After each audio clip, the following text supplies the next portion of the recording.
Bonsoir.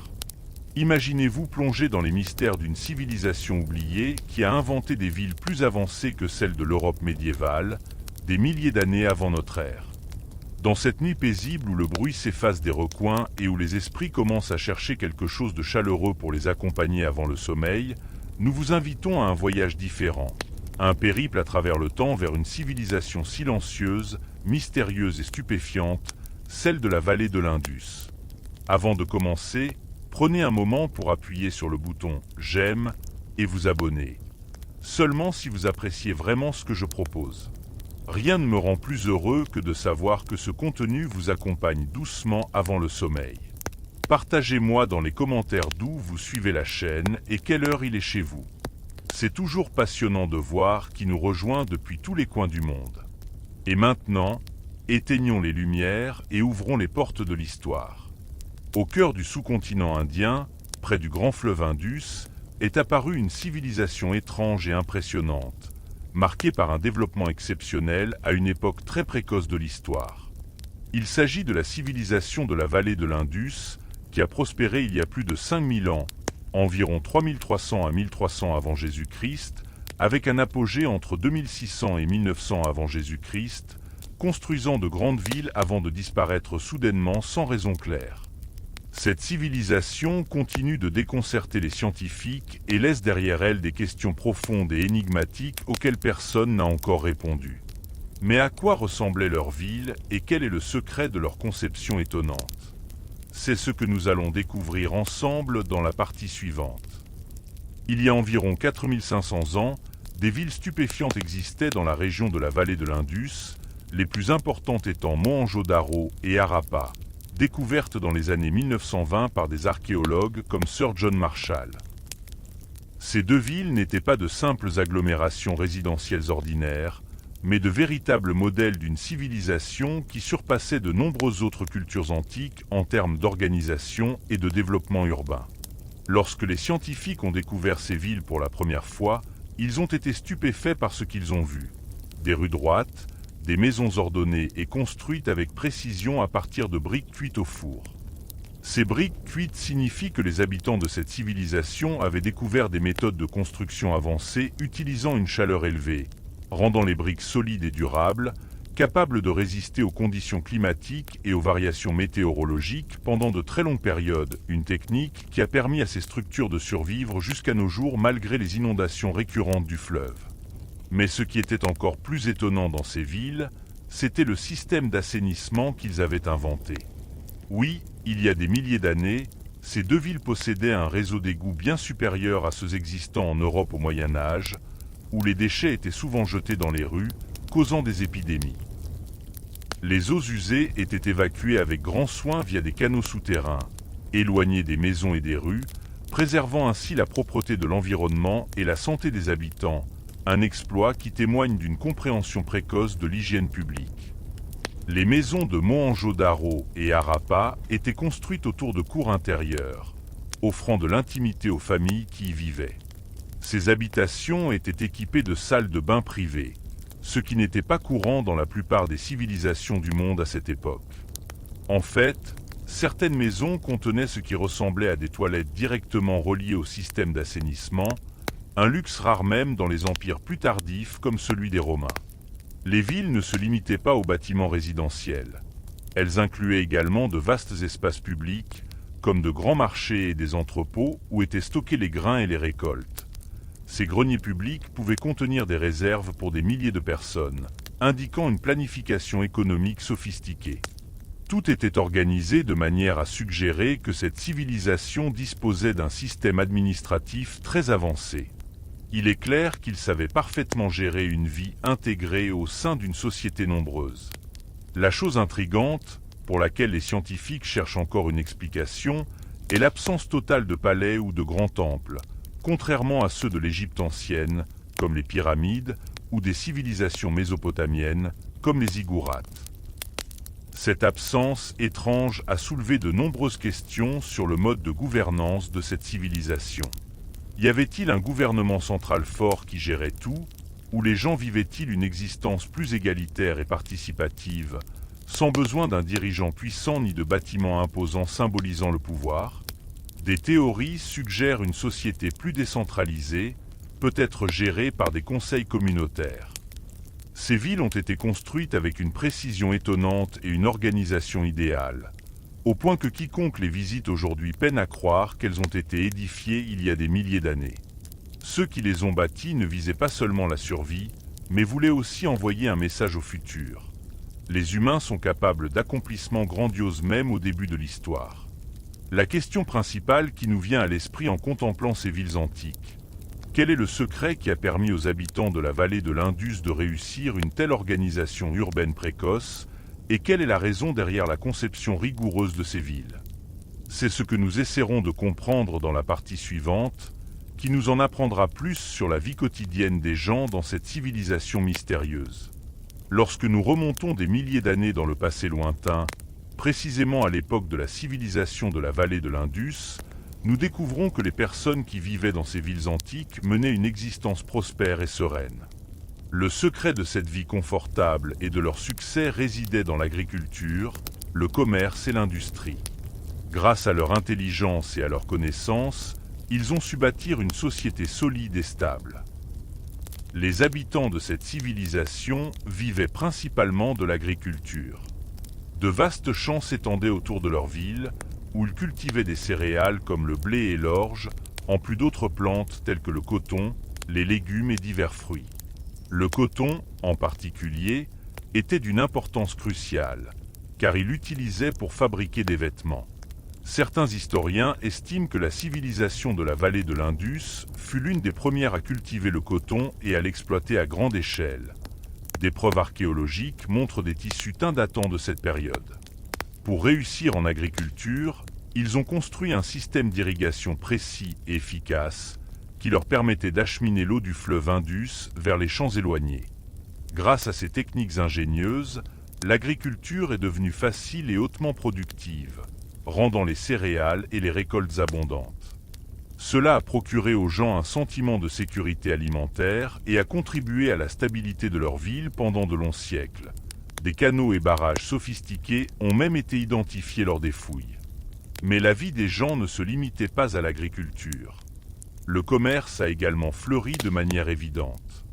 La civilisation était connectée au monde extérieur grâce à des marchands qui transportaient des biens et voyageaient vers des lieux très lointains. Parmi ces destinations figuraient les civilisations mésopotamiennes, l'Irak antique, où de nombreux sceaux de la vallée de l'Indus ont été retrouvés. Ces sceaux, souvent en stéatite et gravés de symboles énigmatiques, un script non déchiffré à ce jour, servaient à authentifier les marchandises. Les biens variaient. Ils exportaient du coton, des tissus, de belles poteries fabriquées avec maîtrise, ainsi que des bijoux et des ornements en métaux précieux comme l'or et l'argent. En retour, ils importaient des matières premières non disponibles chez eux, telles que le cuivre et les pierres précieuses, utilisées dans leurs diverses industries. Des routes commerciales maritimes via le golfe Persique sont suspectées. Quant à l'industrie dans cette civilisation, elle atteignait un niveau stupéfiant de précision et de beauté.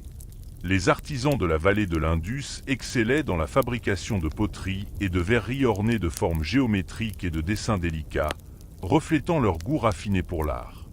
Lorsque les scientifiques ont découvert ces objets, ils ont été grandement impressionnés par leur beauté et leur fabrication, qui restent étonnantes jusqu'à aujourd'hui.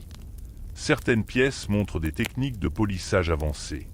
Parmi les industries dans lesquelles il excellait figurait aussi la joaillerie en or et en argent. Les fouilles ont révélé des colliers, des bracelets et des bagues fabriqués de manière professionnelle et précise, indiquant que les habitants de cette civilisation aimaient la beauté et lui accordaient une grande valeur dans leur vie quotidienne. Des perles en cornaline et lapis-lazuli importés d'Afghanistan en témoignent. Mais loin du travail, de l'agriculture et du commerce, comment passaient-ils leurs moments de loisir? Comment occupaient-ils leurs soirées ou leurs jours de repos? Les scientifiques ont mis au jour des objets révélant que les habitants de la vallée de l'Indus aimaient divers jeux.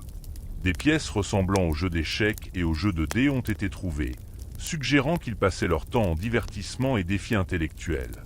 Ces jeux pourraient être des précurseurs des échecs modernes. Les archéologues ont également découvert de petites statues et sculptures représentant des personnes jouant d'instruments de musique, ce qui signifie qu'ils aimaient la musique et la pratiquaient abondamment dans leur vie.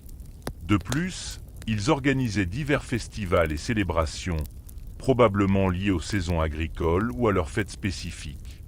Ces événements se tenaient dans les grandes places de leur ville, réunissant les gens dans une atmosphère joyeuse, ce qui montre qu'ils valorisaient la joie et les rassemblements sociaux dans leur existence. Ils accordaient également une grande importance à l'hygiène personnelle. Les salles de bain privées et publiques étaient répandues partout, et l'eau était toujours disponible pour le nettoyage et le bain, reflétant une conscience avancée de la santé et du bien-être. Malgré toutes ces découvertes fascinantes sur leur culture avancée et leur souci de l'hygiène et de la santé, la vie des habitants de la civilisation de la vallée de l'Indus reste entourée de nombreux mystères et interrogations. Comment ont-ils organisé leur quotidien de manière aussi remarquable?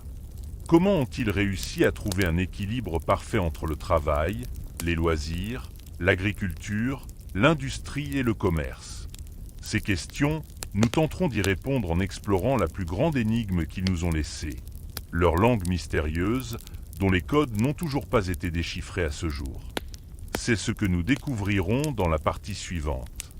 L'un des plus grands mystères entourant la civilisation de la vallée de l'Indus est cette langue énigmatique qu'ils ont laissée derrière eux, une langue qui reste silencieuse, impossible à lire jusqu'à aujourd'hui.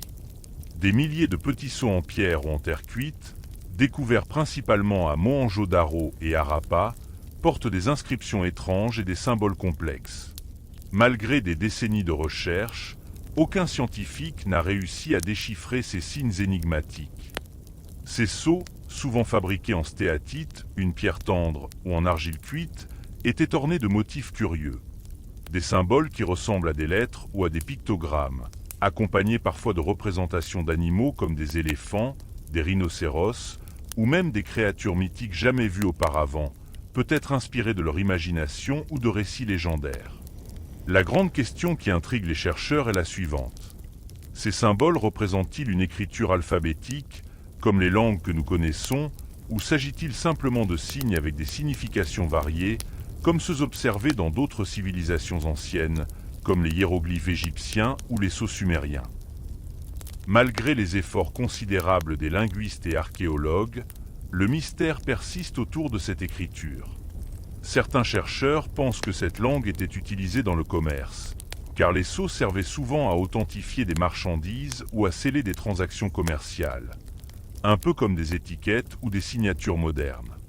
En effet, des sceaux similaires ont été retrouvés dans des régions très éloignées, comme en Mésopotamie, actuel Irak, confirmant l'existence de relations commerciales entre ces civilisations anciennes, probablement via des routes terrestres et maritimes à travers le golfe Persique. D'autres chercheurs, cependant, estiment que ces symboles ne se limitaient pas au commerce. Ils pourraient avoir une signification religieuse ou spirituelle, peut-être utilisés dans des rituels ou pour protéger contre des forces maléfiques. Cette hypothèse est renforcée par la présence de figures animales puissantes, comme des taureaux, souvent considérés comme des symboles de force et de protection dans de nombreuses cultures antiques, un motif récurrent dans l'art de la vallée de l'Indus, où le taureau à bosse ou zébu semble avoir une importance particulière. Une autre observation intrigante est la répétition de certains symboles, parfois des centaines de fois, dans différentes villes de la civilisation. Ce phénomène a conduit certains à supposer que ces signes pourraient représenter des noms de personnes importantes, de villes ou même de régions spécifiques, un peu comme des emblèmes ou des marques d'identification. Les scientifiques ont tenté d'utiliser des technologies modernes, comme l'intelligence artificielle et l'analyse statistique, pour déchiffrer ces symboles. Ils ont identifié des motifs répétitifs dans les inscriptions, suggérant une structure linguistique complexe, mais les significations précises de ces motifs restent insaisissables. Par exemple, des études informatiques ont révélé que les séquences de symboles suivent des schémas non aléatoires, ce qui renforce l'idée qu'il s'agit d'une véritable écriture, peut-être une langue syllabique ou logographique.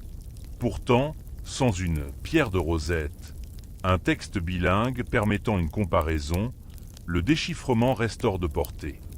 Cette langue demeure l'une des écritures les plus mystérieuses de l'histoire humaine, ajoutant une aura de fascination à cette civilisation. Ce qui rend ce mystère encore plus captivant, c'est que cette langue a complètement disparu avec l'effondrement de la civilisation elle-même, vers 1900 avant Jésus-Christ, sans jamais réapparaître ailleurs. Seuls ces sceaux silencieux nous sont parvenus. Certaines théories suggèrent que les symboles pourraient être liés à des systèmes numériques ou comptables, utilisés pour enregistrer des quantités de marchandises, de récoltes ou de bétail dans le commerce. Cependant, sans preuve concrète, ces hypothèses restent des conjectures. L'incapacité à lire cette langue constitue un obstacle majeur à une compréhension complète de la civilisation de la vallée de l'Indus. Imaginez ce que nous pourrions découvrir si nous parvenions à la déchiffrer. Les noms de leurs rois ou dirigeants, les détails de leur vie quotidienne, ou même les raisons de la disparition soudaine de cette civilisation florissante, peut-être des indices sur des catastrophes climatiques, comme des sécheresses ou des invasions, souvent évoquées comme cause possible. En attendant le jour où ces symboles seront compris, la langue de la vallée de l'Indus reste un magnifique mystère qui stimule notre imagination et nous pousse à continuer à chercher des réponses. Dans cette attente, poursuivons notre voyage pour découvrir d'autres secrets de cette civilisation énigmatique en nous tournant vers un domaine tout aussi mystérieux, leurs croyances et pratiques religieuses. C'est ce que nous explorerons dans la partie suivante. En réfléchissant à la vie des habitants de la vallée de l'Indus, une question attise notre curiosité. Quelles étaient leurs croyances et leurs pratiques religieuses? Avaient-ils des divinités propres et comment accomplissaient-ils leurs rituels? Contrairement à d'autres civilisations anciennes, comme l'Égypte avec ses temples grandioses ou la Mésopotamie avec ses ziggourats, aucun temple monumental n'a été clairement identifié dans les villes de la vallée de l'Indus, un fait qui a grandement surpris et intrigué les archéologues. Les temples sont généralement des indices majeurs sur la nature des croyances, mais ici, leur absence reste un mystère. Cependant, les archéologues ont trouvé de petits indices suggérant l'existence d'une forme de croyance ou de spiritualité. Parmi ces indices figurent des statuettes découvertes dans les maisons et les cours des villes. Ces figurines, souvent en terre cuite, représentaient des humains ou des animaux et pourraient symboliser des divinités ou des entités spirituelles. L'une des plus célèbres est une petite statue connue sous le nom de roi prêtre, découverte à Mohenjo-Daro, représentant un homme assis dans une posture méditative, portant une coiffe ornée et une robe élaborée. Les chercheurs pensent qu'il pourrait représenter un personnage sacré, peut-être un prêtre ou un chef spirituel dirigeant des rituels. Cependant, même cette statuette ne permet pas de confirmer la nature exacte des pratiques religieuses, car les symboles gravés sur les sceaux restent indéchiffrables. Certains sceaux montrent des animaux comme des taureaux ou des éléphants, qui pourraient avoir une signification religieuse. Les taureaux, par exemple, étaient souvent des symboles de force et de fertilité dans les civilisations anciennes, et il est possible qu'ils représentaient une divinité ou une force sacrée pour les habitants de la vallée de l'Indus. Le rhinocéros à une corne, un autre motif fréquent, est un animal rare et mystérieux qui pourrait symboliser la puissance ou la protection. Son image pourrait refléter une vénération pour des forces naturelles ou mythiques. Les indices suggèrent également que l'eau occupait une place centrale dans leurs croyances. Le fleuve Indus était la source de vie essentielle pour cette civilisation, et il est probable qu'ils vénéraient une divinité liée à l'eau ou au fleuve, à l'image de l'Égypte ancienne qui sanctifiait le Nil. Un exemple frappant est le « Grand Bain » de Mohenjo-Daro, une grande structure rectangulaire en briques cuites, construite avec une précision remarquable et équipée de systèmes d'étanchéité sophistiqués. Les archéologues pensent qu'il était utilisé pour des rituels religieux, peut-être des bains purificateurs ou des cérémonies liées à l'eau, soulignant l'importance spirituelle de cet élément. Des figurines féminines, souvent ornées de parures élaborées, ont également été découvertes, et elles pourraient représenter des déesses de la fertilité, une pratique courante dans de nombreuses cultures anciennes où la fertilité et la procréation étaient célébrées. Ces statuettes suggèrent que les habitants de la vallée de l'Indus pratiquaient des rituels liés à la fertilité et à la reproduction, peut-être pour assurer de bonnes récoltes ou la prospérité des familles. L'absence de grands temples reste cependant très troublante. Il est possible que leurs pratiques religieuses se déroulaient dans des espaces domestiques ou dans les cours publics, sans nécessité de bâtiments imposants. Peut-être privilégiaient-ils la simplicité dans leur culte, évitant les rituels complexes ou les structures grandioses des autres civilisations. Certaines théories proposent qu'ils effectuaient leurs rituels dans des lieux naturels, comme les berges du fleuve ou les collines proches. Des sites archéologiques ont révélé des traces de foyers et de petites offrandes qui pourraient être de nature religieuse, renforçant cette idée. Cependant, sans texte déchiffré pour expliquer leurs croyances, il est difficile de comprendre précisément leurs pratiques spirituelles, laissant leur religion enveloppée d'un voile de mystère. Cette absence de texte déchiffré nous empêche d'obtenir une compréhension claire et précise de leurs croyances religieuses. Cela signifie que nous devons nous appuyer uniquement sur des indices visuels, comme les statuettes et les symboles, qui ne suffisent pas à fournir une image complète de leur vie spirituelle. En fin de compte, notre compréhension des croyances des habitants de la vallée de l'Indus reste limitée et entourée de mystères. Les indices découverts ne révèlent que des fragments d'un tableau plus vaste que nous tentons toujours de compléter. Cette foi énigmatique, qui unissait les habitants de cette civilisation, pourrait être ce qui leur a donné la force de prospérer pendant de longues périodes avant que leur civilisation ne disparaisse soudainement. Mais malgré tout ce mystère, notre quête de connaissances est loin d'être terminée. De nouvelles découvertes attendent d'être faites, et peut-être qu'un jour nous comprendrons clairement comment cette civilisation pratiquait ses cultes et rituels. En attendant ces nouvelles révélations, nous allons maintenant explorer davantage les relations de cette civilisation avec d'autres cultures et la manière dont ces interactions l'ont aidé à prospérer et à se développer. C'est ce que nous découvrirons ensemble dans la partie suivante. Lorsque nous parlons de la civilisation de la vallée de l'Indus, nous ne pouvons ignorer ses relations fascinantes avec d'autres civilisations. Malgré son isolement géographique relatif, cette civilisation était connectée de manière impressionnante à des régions éloignées. Des preuves claires montrent que ses habitants commerçaient régulièrement avec des civilisations renommées comme la Mésopotamie, l'Irak actuel, et même les cultures du Golfe Persique, comme Dilmun, l'actuel Bahreïn. Parmi les indices les plus frappants de ces relations figurent les sceaux en pierre caractéristiques dont nous avons parlé précédemment. Ces sceaux, ornés de symboles et d'images d'animaux comme le taureau ou le rhinocéros à une corne, ont été retrouvés dans des sites éloignés, comme la ville d'Ur en Mésopotamie méridionale. Lorsqu'ils ont découvert ces sceaux, les archéologues ont immédiatement compris qu'un vaste réseau commercial existait entre ces civilisations anciennes, reliant des régions séparées par des milliers de kilomètres. Mais comment les habitants de la vallée de l'Indus ont-ils réussi à établir des relations commerciales avec des régions aussi éloignées? En réalité, la vallée de l'Indus bénéficiait d'une position stratégique cruciale. Située près de la mer d'Arabie, elle permettait aux marchands de voyager par voie maritime à l'aide de bateaux. Des embarcations en bois ou en roseau, probablement semblables à celles utilisées dans le golfe Persique à l'époque.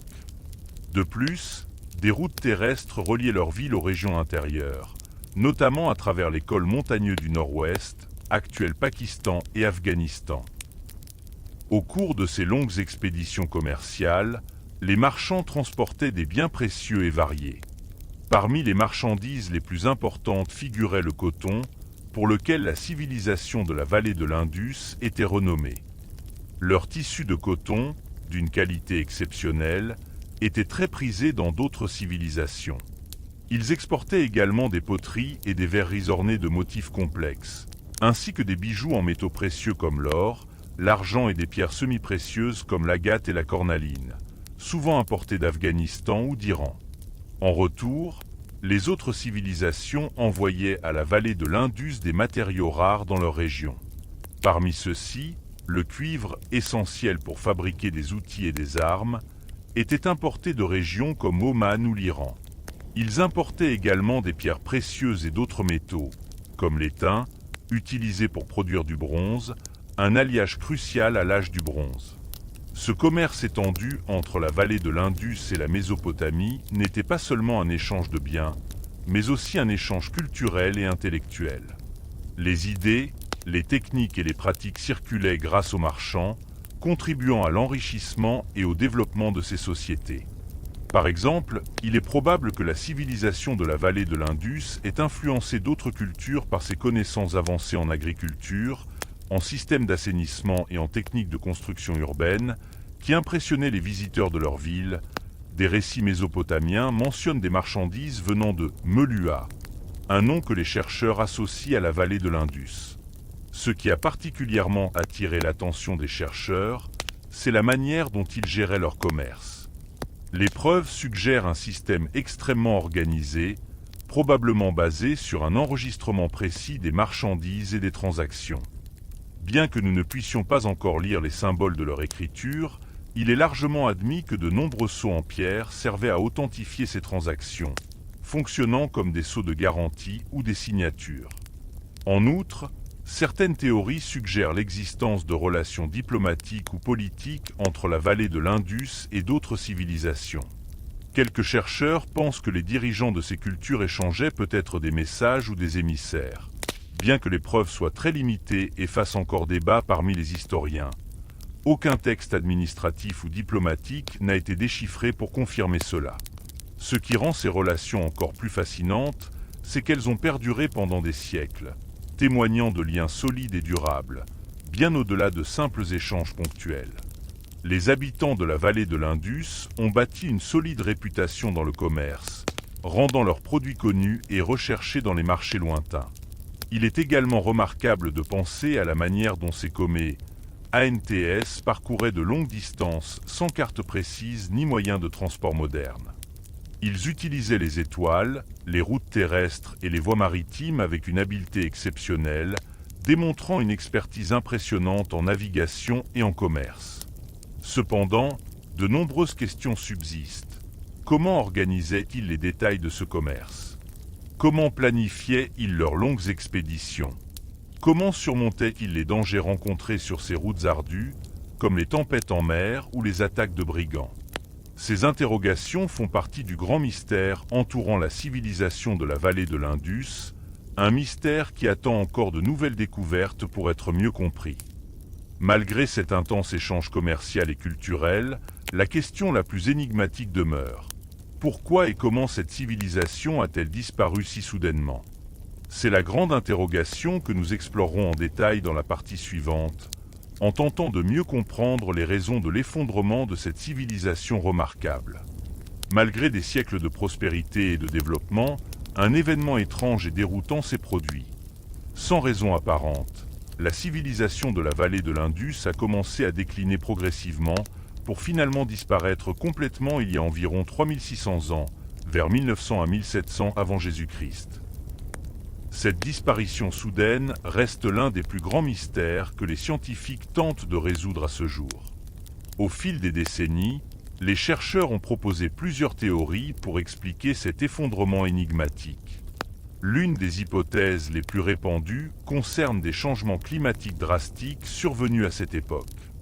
Certains scientifiques pensent que la région de la vallée de l'Indus a été confrontée à une diminution significative des précipitations, entraînant un assèchement progressif du fleuve Indus et de ses affluents, comme la rivière Gagarakra, identifiée par certains comme la mythique Sarasvati des textes védiques. Les sols, autrefois fertiles, seraient devenus arides et inadaptés à l'agriculture, qui était le pilier de leur société.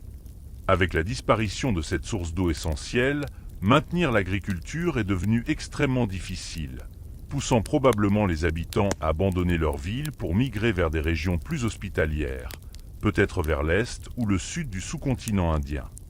Une autre théorie évoque des inondations dévastatrices causées par des changements soudains dans le cours du fleuve Indus. Des études géologiques ont montré que le fleuve a modifié son tracé à plusieurs reprises au cours de l'histoire.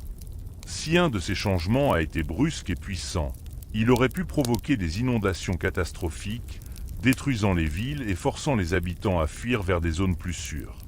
Les fouilles à Mohenjo-Daro ont révélé des couches de limon suggérant des inondations répétées, ce qui corrobore cette hypothèse. D'autres chercheurs proposent une explication différente. des invasions ou des conflits avec des tribus étrangères, notamment les Aryens, des populations nomades venues d'Asie centrale. Certaines théories, basées sur les textes védiques postérieurs, comme le Rig Veda, suggèrent que ces groupes auraient pu entrer en conflit avec les habitants de la vallée de l'Indus, affaiblissant ou détruisant leurs villes. Cependant, les preuves archéologiques de destruction violente, comme des traces de bataille ou d'incendies massifs, sont rares, ce qui rend cette hypothèse controversée. Enfin, de nombreux scientifiques estiment qu'aucune cause unique n'explique cet effondrement. Il est plus probable qu'une combinaison de facteurs, sécheresse prolongée, inondations, bouleversements climatiques, pression migratoire, voire des troubles internes comme des crises économiques ou sociales, ait conduit à la chute de cette civilisation. Cette explication multifactorielle semble plus plausible, car il est rare qu'une civilisation aussi avancée s'effondre pour une seule raison.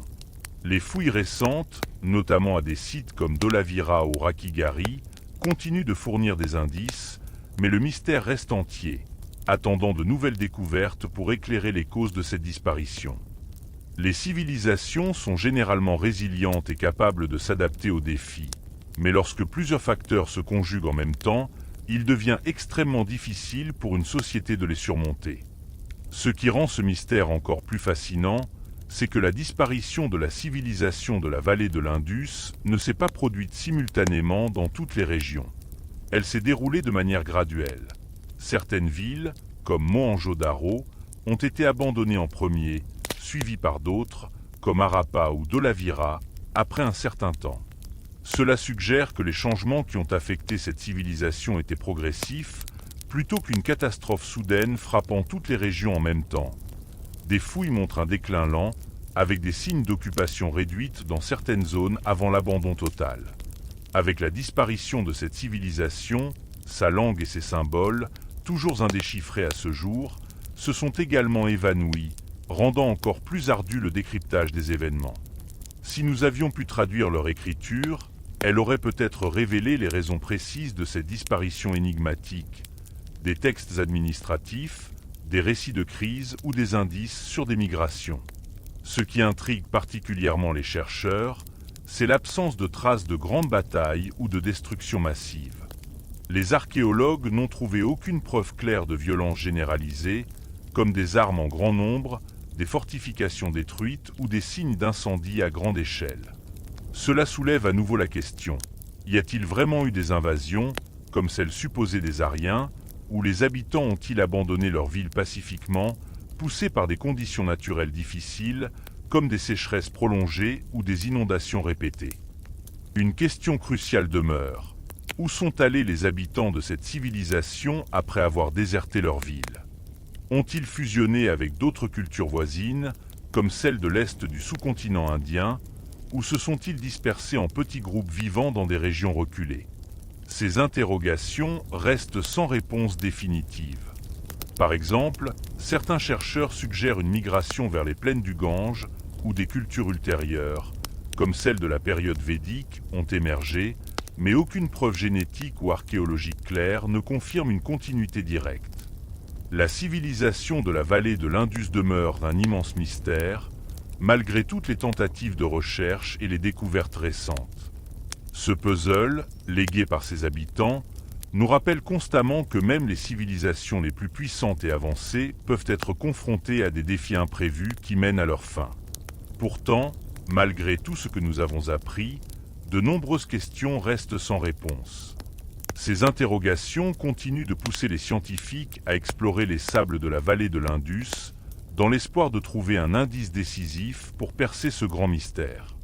En attendant de nouvelles révélations, nous nous tournons maintenant vers les efforts en cours pour mieux comprendre cette civilisation énigmatique, un sujet que nous explorerons dans la partie suivante.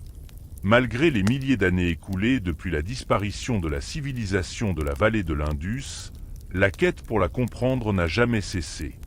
Au contraire, les efforts scientifiques s'intensifient jour après jour, comme si cette civilisation antique refusait de sombrer dans l'oubli. Chaque nouvelle découverte semble soulever plus de questions qu'elle n'apporte de réponses, comme si ce passé lointain résistait à être pleinement dévoilé, restant une énigme ouverte pour les générations futures. Aujourd'hui, dans les laboratoires d'archéologie et dans les déserts de l'Inde et du Pakistan, des équipes continuent de creuser, d'explorer et d'examiner chaque pierre, chaque couche de terre, à la recherche d'un indice, d'une inscription ou d'un vestige architectural qui pourrait ouvrir une nouvelle porte vers la compréhension de ce qui s'est réellement passé. Certaines découvertes peuvent sembler insignifiantes au premier abord. Un éclat de poterie, un outil usé, mais elles éclairent un fil ténu dans la tapisserie complexe de cette civilisation mystérieuse. Par exemple, des sites comme Lothal, un port antique, ont révélé des bassins et des entrepôts suggérant une activité commerciale maritime sophistiquée, renforçant l'idée d'un réseau économique complexe. L'un des domaines de recherche les plus prometteurs concerne la langue. Des scientifiques utilisent désormais l'intelligence artificielle pour analyser les symboles gravés sur les sceaux, cherchant à identifier des motifs récurrents et à les comparer avec d'autres écritures anciennes, comme le cunéiforme mésopotamien ou les hiéroglyphes égyptiens. Des algorithmes modernes tentent de décrypter ces inscriptions en examinant leur fréquence et leur structure. Certaines études suggèrent que l'écriture pourrait comporter environ 400 à 600 signes distincts, ce qui indique un système complexe, peut-être syllabique. Bien que les résultats restent limités pour l'instant, l'espoir persiste. Un jour, la découverte d'un texte plus long ou d'une inscription bilingue pourrait enfin permettre de déchiffrer la première phrase, révélant des pans entiers de leur histoire.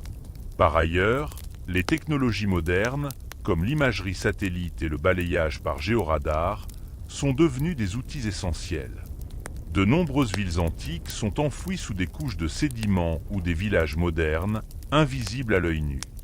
Ces techniques révèlent des contours de rues, de bâtiments ou de places publiques, comme à Rakhigarhi, l'un des plus grands sites de la civilisation, où des structures massives ont été détectées sous terre.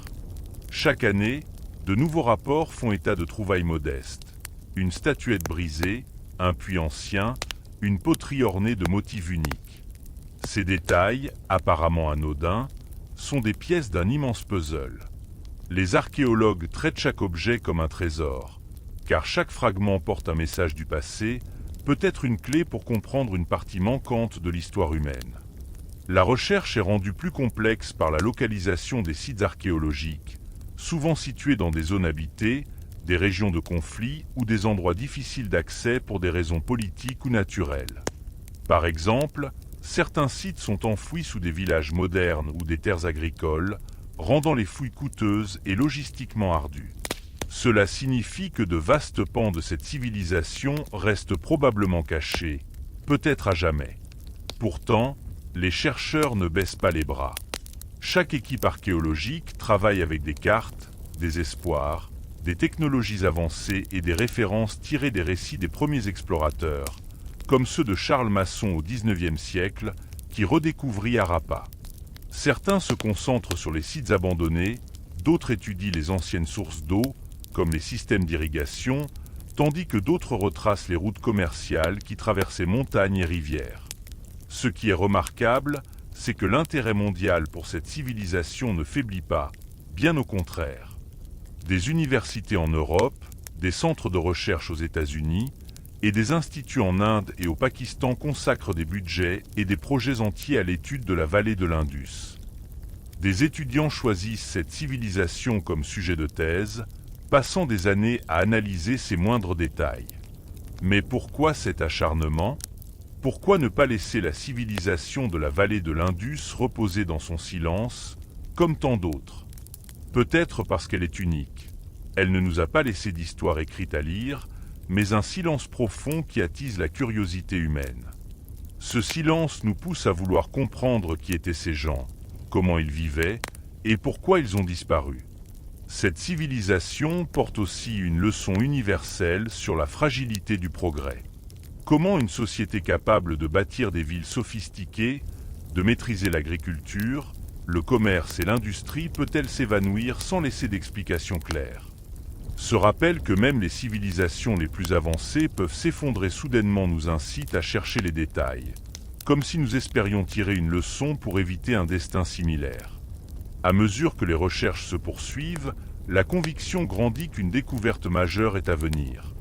Un indice qui pourrait bouleverser tout ce que nous savons sur cette civilisation et peut-être ouvrir de nouvelles perspectives sur l'histoire de l'humanité. Mais en attendant ce moment, la quête continue et les fouilles dans les sables du temps ne s'arrêtent pas.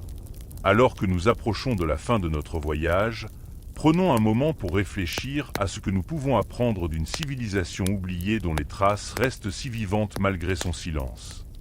En conclusion de ce voyage paisible à travers les ruines d'une civilisation muette, nous réalisons que la vallée de l'Indus n'est pas seulement un nom dans les livres d'histoire, mais un monde autrefois vibrant, disparu comme un rêve au lever du jour. Entre les rues pavées, les sceaux énigmatiques et une langue indéchiffrée, cette civilisation continue de nous murmurer de loin que tout, aussi grandiose soit-il, peut s'évanouir. Son véritable héritage ne réside pas dans sa pérennité, mais dans l'émerveillement et les questions qu'elle suscite en nous. Alors que la nuit tombe, nous laissons derrière nous les murailles de Mohenjo-Daro et revenons en silence au présent, emportant avec nous une leçon du passé, jusqu'à ce que nous nous retrouvions pour une nouvelle aventure.